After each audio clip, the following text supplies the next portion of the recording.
이게 대체 무슨 황당한 소리니? 너희가 나가는 게 아니라 나보고 나가라고. 엄마, 이제 저희는 둘째까지 생겨서 네 식구가 됐는데 그럼 저희가 나가요. 첫째도 겨우 이 집에 적응했는데 또 떠돌이처럼 살 수는 없잖아요. 너 처음부터 이 집을 뺏어갈 생각이었니? 엄마, 왜 제가 엄마 집을 뺏는다고 생각하세요? 그냥 저한테 물려주신다고 생각하면 안 돼요. 제가 결혼할 때 안 사주셨던 집 지금 준다고 생각하시면 되잖아요.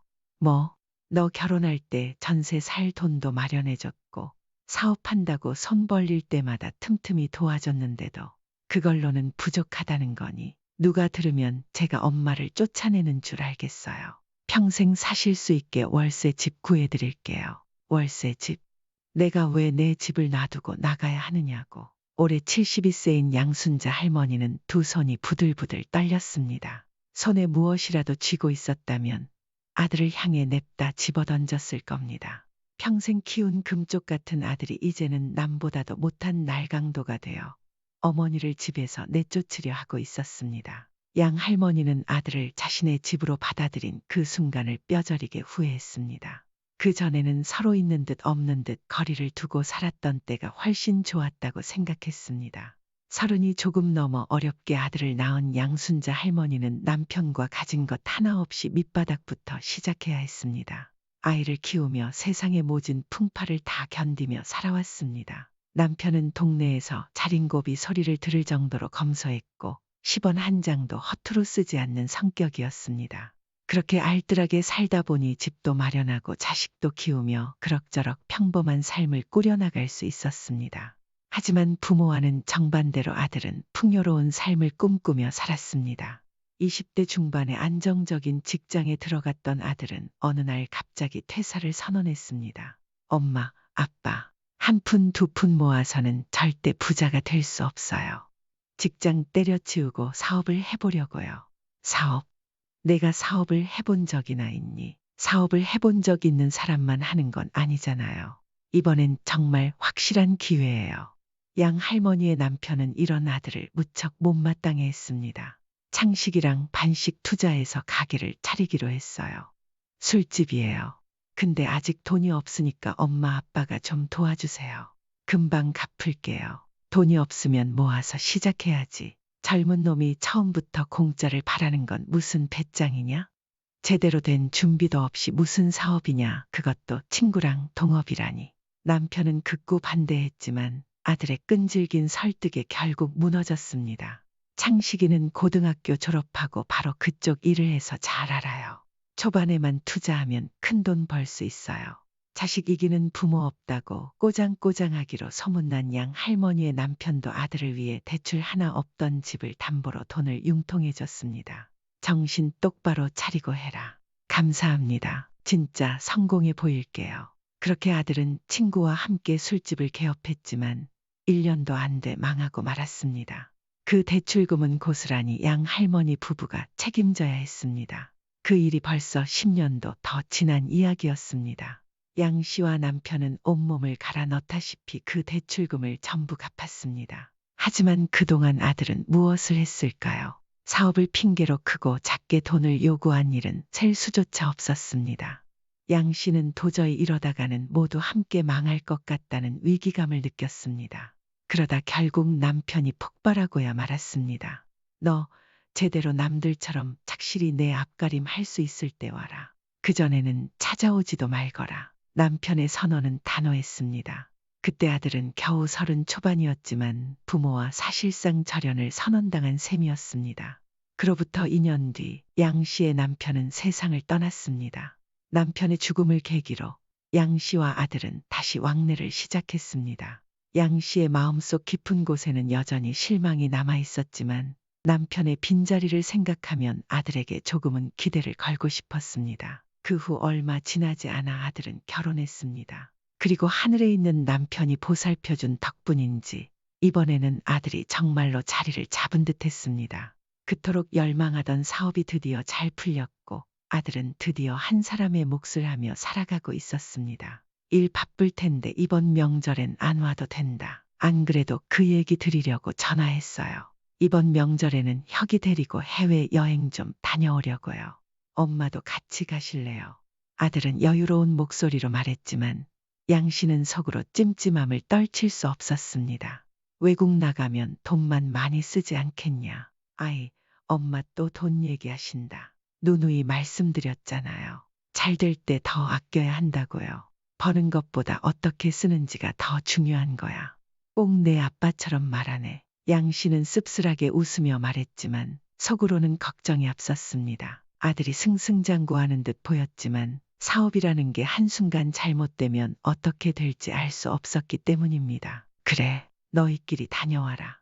우리 엄마는 호강시켜 드리려고 해도 따라주질 않으시네. 아들은 웃으며 전화를 끊었습니다. 하지만 양 씨의 마음은 여전히 무거웠습니다. 그 뒤로도 아들은 큰 집으로 이사하고 좋은 차를 사고 겉보기에 승승장구하며 살아갔습니다. 하지만 양 씨는 불길한 예감을 떨칠 수 없었습니다. 그리고 얼마 지나지 않아 아들이 며느리와 손주를 데리고 양 씨를 찾아왔습니다. 요즘 바빠 보이더니 다 같이 웬일이야. 연락도 없이. 양 씨는 방문 앞에 선 아들 가족을 보며 의아한 마음을 숨기지 못했습니다. 하지만 문득 그들의 초췌한 얼굴에서 심상치 않은 기운을 느꼈습니다. 일이 좀 생겼어요. 엄마, 무슨 일이길래 이렇게 피골이 상접했어? 근심 어린 얼굴의 아들과 며느리를 바라보며 양 씨가 물었습니다. 사실 우리 가족 다 거리에 나앉게 생겼어요. 뭐라고? 그게 무슨 말이야? 말 그대로예요. 집도 넘어가고 차도 뺏기고 이제 남은 게 없다고요. 양 씨는 그 자리에서 주저앉고 말았습니다. 10여 년 전 악몽 같았던 기억이 되살아났습니다. 왜 또 그렇게 된 거야? 사업을 확장하다 보니까 여기저기서 좀 끌어다 썼는데 일이 꼬여버렸어요. 그래서 내가 돈 함부로 쓰지 말라고 그렇게 말했잖니. 아니에요. 엄마, 돈을 많이 써서 망한 게 아니라니까요. 사업이 원래 그래요. 한번 자금이 막히면, 아니, 엄마한테 이런 얘기 해봤자 무슨 소용이 있겠어요. 양 씨는 아들을 노려보다가 한숨을 내쉬었습니다. 그럼 이제 어떻게 된다는 거야? 집도 넘어가서 당장 갈 데가 없어요. 그래서 엄마한테 온 거예요. 고개를 숙인 아들과 며느리 그리고 6살 난 손주까지. 양 씨는 한동안 말이 나오지 않았습니다. 남들은 이제야 안정될 나이에 돈 한 푼 없이 다시 시작해야 한다니. 그래, 일단 들어와서 살아. 불편하겠지만 방법이 없잖니. 다시 모아서 일어나면 되겠지. 감사해요. 엄마, 죄송해요. 어머니. 며느리의 말에 양 씨는 고개를 끄덕였지만 속으로는 착잡한 마음을 숨길 수 없었습니다. 아들의 가족은 양 씨가 살고 있는 오래된 아파트로 들어왔습니다. 이 집은 아들이 자라온 곳이라 낯설지는 않았고 네 식구가 함께 지내기에 충분했습니다. 너희가 써라. 혁이도 같이 자지. 난 작은 방에서 자면 돼. 양 씨는 혼자 사용하던 화장실 딸린 안방을 아들 가족에게 내주고 자신의 짐을 작은 방으로 옮겼습니다. 혼자 살던 집에 갑자기 사람들이 북적이니 불편한 점이 많았지만 남편이 떠난 뒤 적적했던 마음을 메워주는 듯한 안정감도 느껴졌습니다. 아침마다 아들 부부를 챙기는 것도 자연스레 양 씨의 몫이 되었습니다. 며느리마저 밤낮 없이 일하니 집안일과 밥을 준비하는 일은 오롯이 그녀의 책임이었습니다. 하지만 둘 다 집에 있는 날이 드물어 크게 고되지는 않았습니다. 밥 먹고 출근해라. 괜찮아요, 엄마. 그냥 나갈게요. 아침은 대충 먹거나 건너뛰기 일쑤였고 저녁은 알아서 차려 먹었습니다. 문제는 6살 난 손주 혁이었습니다. 유치원에 다니는 혁이의 등하원을 챙기는 것도 양 씨의 일이었습니다. 어머니, 혁이 자요. 진작에 잠들었지. 별일 없었어. 무슨 별일이요. 혁이 잘 놀다 잘 먹고 잘 잤다. 엄마, 정말 감사합니다. 엄마가 아니었으면 저희 이렇게 일하지도 못했을 거예요. 그런 말 말고 일이나 열심히 해라. 혁이는 내가 잘 볼 테니까 걱정 말고. 처음엔 어색해하던 며느리도 점차 양 씨와 함께 사는 삶에 익숙해졌습니다. 매일같이 일만 하니 돈 쓸 일이 없어 아들 부부는 점차 돈을 모아갔고 마음에도 여유가 생기기 시작했습니다. 양 씨는 점차 아들 가족과 함께 사는 삶도 나쁘지 않다고 느끼기 시작했습니다. 집안이 북적거리니 마음이 든든해졌고 손주 혁이와 보내는 시간은 그녀에게 큰 위안이 되었습니다. 그러던 어느 날 혁이를 유치원에 보내고 오래 알고 지낸 동네 친구를 만나러 나갔습니다. 언니, 나 요즘 가슴 쪽에 몽우리 같은 게 잡혀서 신경 쓰여. 검사 한번 받아보려고. 친구는 자신의 겨드랑이 부근을 만지며 말했습니다. 양 씨는 고개를 갸웃하며 대답했습니다. 나도 그런 게 있는데 이게 있으면 안 되는 거야. 그러자 친구는 양 씨의 가슴을 만져보더니 화들짝 놀랐습니다. 어머, 언니, 이거 언제부터 있었어? 글쎄, 얼마 안 된 것 같긴 한데 왜 그래? 설마 유방암 같은 건 아니겠지? 양 씨의 눈이 동그래졌습니다. 유방암인지 아닌지 검사해봐야 알겠지만 나 아는 사람도 이렇게 만져져서 병원 갔는데 유방암이더라고. 언니도 빨리 검사해봐. 아이, 그런 일은 아닐 거야. 양 씨는 겉으로는 애써 태어난 척했지만 속으로는 심란함을 감출 수 없었습니다. 자신의 가슴을 다시 만져보니 동그란 구슬 같은 덩어리가 느껴졌습니다. 다행히 통증은 없었지만 그게 더 불안했습니다. 언니, 아프지 않다고 괜찮은 건 아니야. 당장 병원 가봐. 친구의 말에 결국 병원 예약을 했지만 예약된 날짜까지 양 씨의 마음은 내내 어지러웠습니다. 하지만 아들과 며느리에게는 이 사실을 알리지 않았습니다. 일주일 뒤 병원에서 초음파 검사를 받던 양 씨는 심각한 표정을 짓는 의사를 보며 침을 꼴깍 삼켰습니다. 왜 그러세요? 유방암인가요? 의사는 한참 화면을 들여다보더니 말했습니다. 아직 확실하지 않습니다. 정밀 검사를 해봐야 할 것 같아요. 양 씨는 마치 하늘이 와장창 무너지는 소리를 환청으로 듣는 듯 했습니다. 그럼 암일 수도 있다는 건가요? 아직은 모릅니다. 검사 결과를 봐야 정확히 알 수 있어요. 병원을 나서면서도 정신을 제대로 차릴 수 없었습니다. 결과가 나올 때까지 기다려야 한다는 말에 몸이 떨렸습니다. 이미 암 확진이라도 받은 것처럼 두려움에 사로잡혔습니다. 그날 저녁, 양 씨는 새하얗게 질린 얼굴로 멍하니 앉아 있었습니다. 이상한 낌새를 느낀 아들이 다가와 물었습니다. 엄마, 오늘 왜 그래요? 어디 아파요? 옆에서 며느리도 양 씨를 의아하게 쳐다보았습니다. 결국 양 씨는 혼자서 감당하기엔 너무나도 두려웠습니다. 참으려 했지만 입 밖으로 터져나오는 말을 멈출 수 없었습니다. 사실은 병원에서 혹이 있다고 했는데 유방암일지도 모른다고. 양 씨의 말을 들은 아들과 며느리는 큰 충격에 휩싸인 듯 아무 대답도 하지 못했습니다. 어떡해요, 엄마. 그저 혹이겠죠. 저번에도 그런 말씀 하셨잖아요.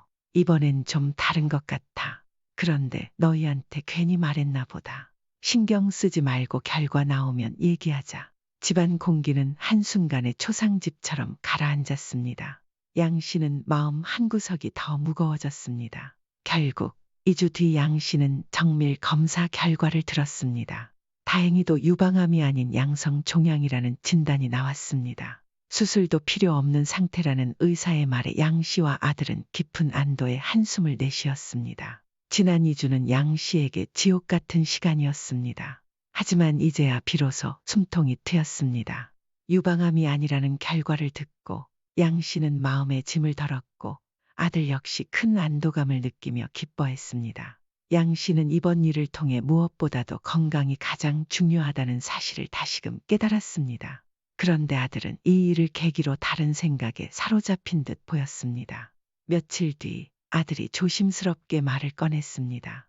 엄마, 저 이번에 진지하게 좀 생각을 해봤는데요.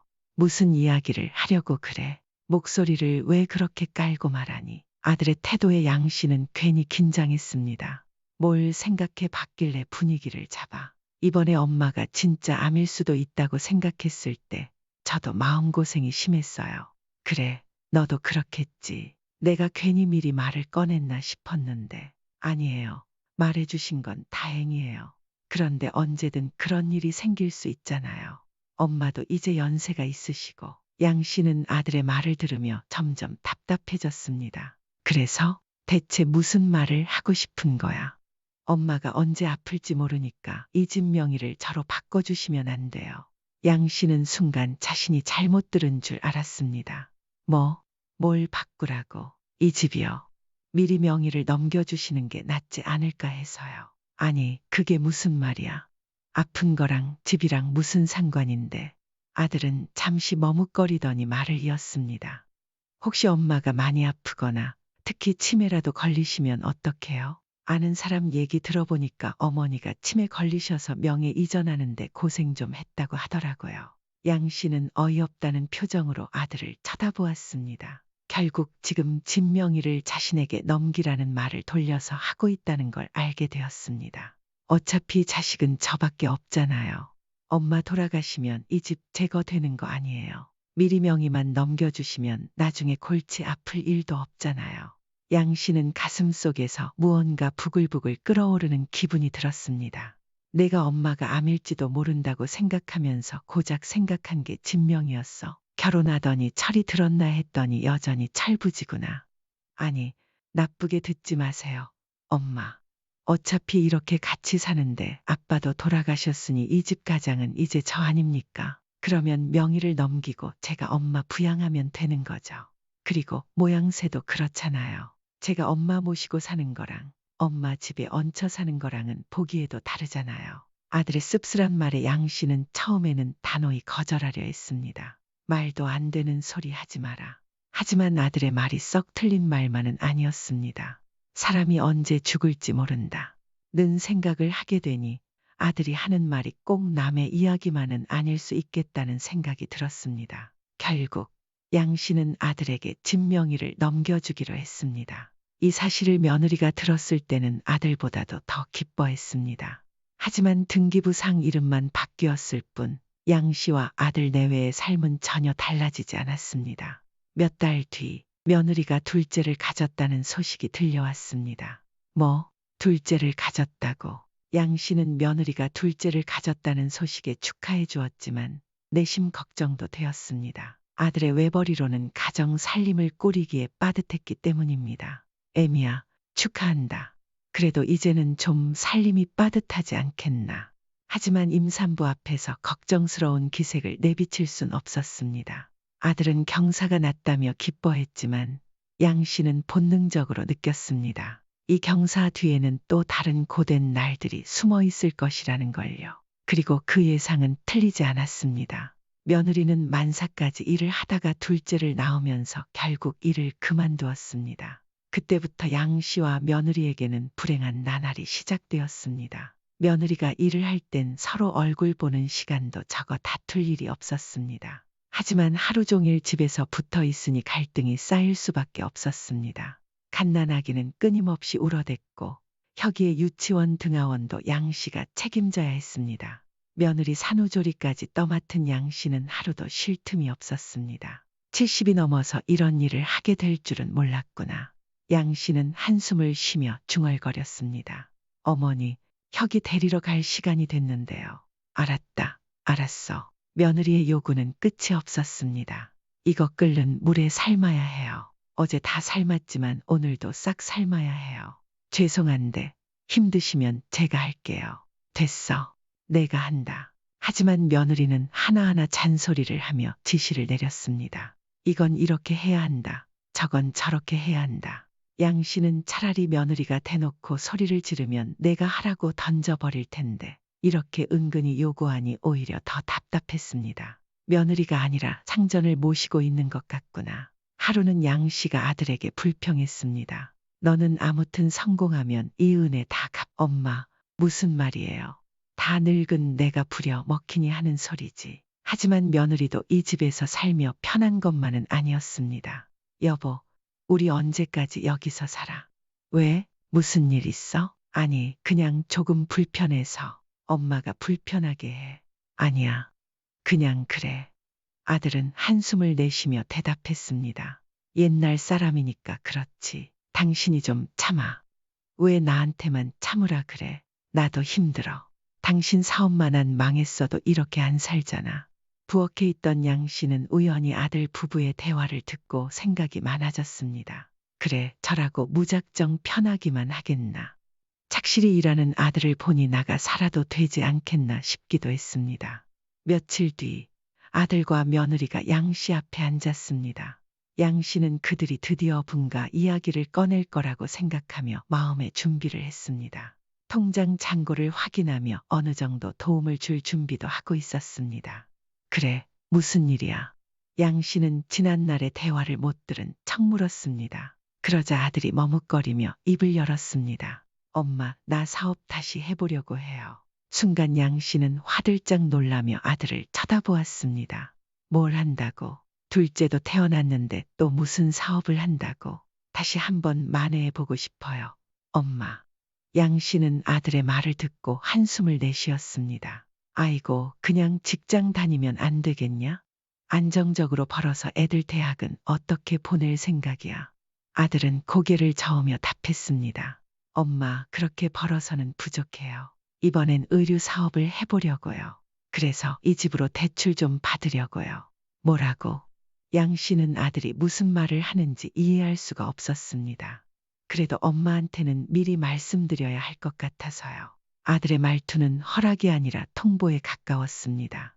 양 씨는 눈앞이 깜깜해지며 몸을 추스르고 겨우 입을 열었습니다. 너, 이 집이 어떤 집인지 모르니? 나랑 내 아버지가 평생을 바쳐서 지킨 집이야. 너 예전에 사고 쳤을 때도 어땠는지 알면서 또 그 소리를 해?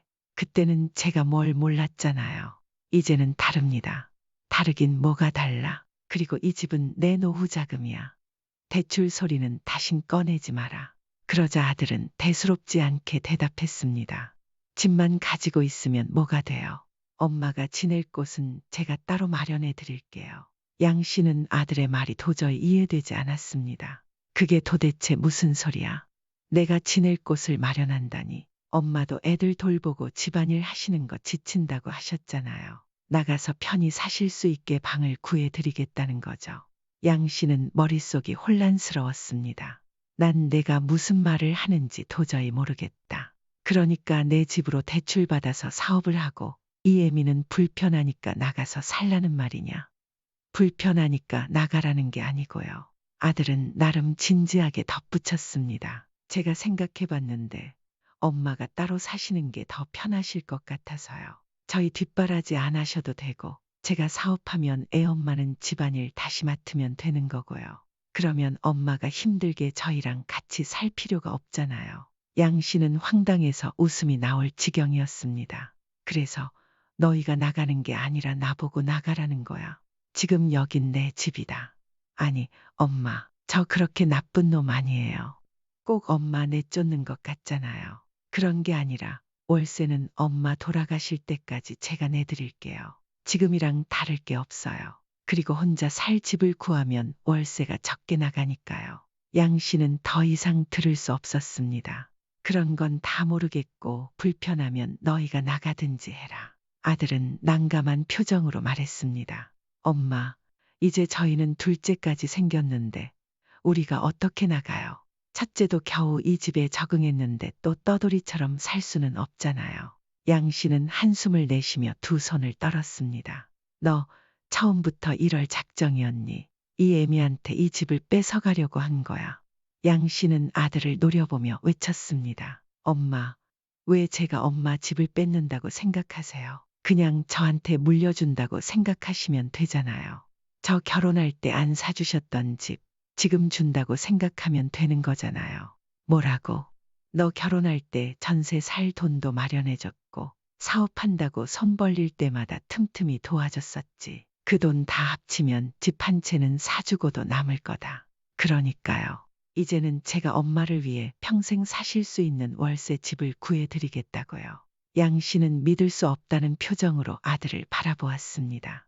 이런 연극 같은 일이 다 있나 싶다. 울며 불며 같이 살겠다고 찾아와서는 금방 돈을 모아 나가겠다던 아들이 명의를 넘기고 조금 살만해지자 이제는 불편하다며 집주인인 엄마를 내쫓으려 하고 있었습니다. 말이야 평생 살 집을 마련해 준다지만 결국은 평생 혼자 새들러 살다 죽으라는 얘기 아니냐.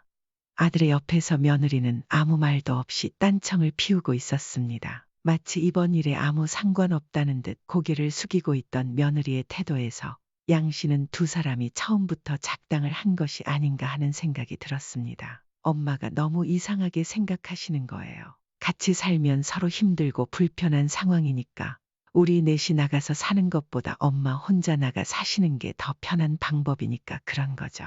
오히려 엄마도 나가시면 더 좋아하실걸요. 양 씨는 더 이상 참을 수 없었습니다. 이건 자식이 아니라 날강도보다 더한 놈이다. 처음부터 칼을 들이미는 식으로 요구했으면 반항이라도 해봤을 겁니다. 하지만 아들을 믿고 명의를 넘겨준 양 씨는 뒤통수를 맞은 기분이었습니다. 남편이 살아있었다면 이런 꼴은 안 당했을 텐데. 양 씨는 눈물을 삼키며 후회했습니다. 그게 그렇게 좋으면 내가 나가 살아. 그리고 당장 내 집 다시 돌려줘라. 양 씨는 단호하게 말했습니다. 애초에 죽기 전에 명예 넘겨달라는 내 말을 들은 내가 바보였다. 이 집 담보 잡고 한 푼이라도 대출받기만 해봐라.